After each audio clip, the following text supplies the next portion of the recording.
in your hometown. The Chosen One's Silent Battle. Ladies and gentlemen, brothers and sisters, today we speak on something rarely addressed, but deeply felt: the pressure chosen ones face in their own hometown. Not in the wilderness, not on the battlefield, but in the place where they were born. The place that should feel familiar, but often feels like a prison. Let me take you to Scripture for a moment.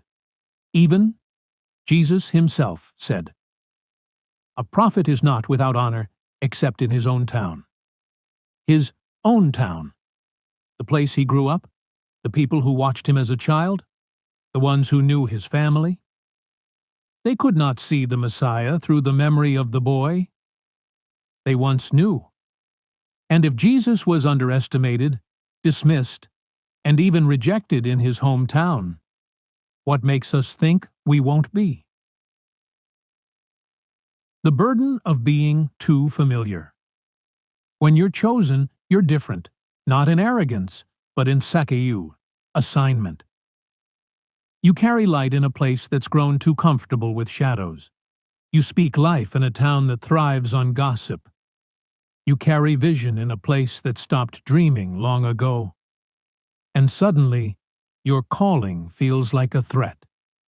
Your growth becomes a mirror, reflecting what others haven't dealt with in themselves.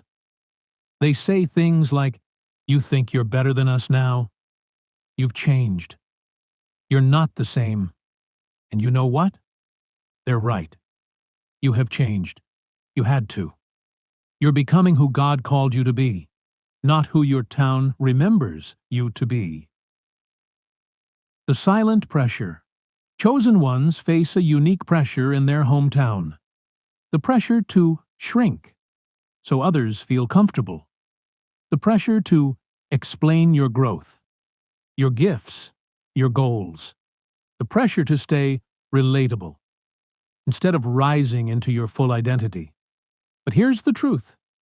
God did not anoint you to fit in. He anointed you to stand out.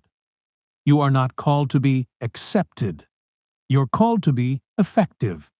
And effectiveness often requires discomfort, distance, and yes, even isolation. When familiarity feels like chains, you may feel guilty for outgrowing your environment. You may feel torn between love for your roots and the pain they now cause. But hear this: leaving doesn't mean dishonoring. Growing doesn't mean forgetting.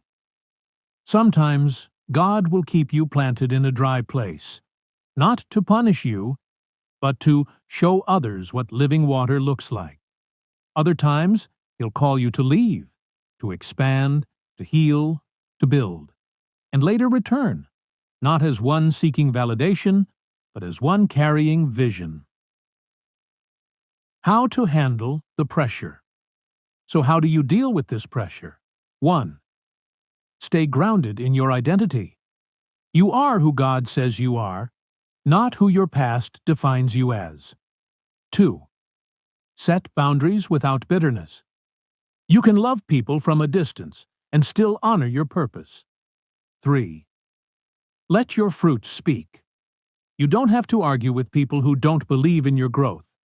Let time, peace, and purpose do the talking. 4.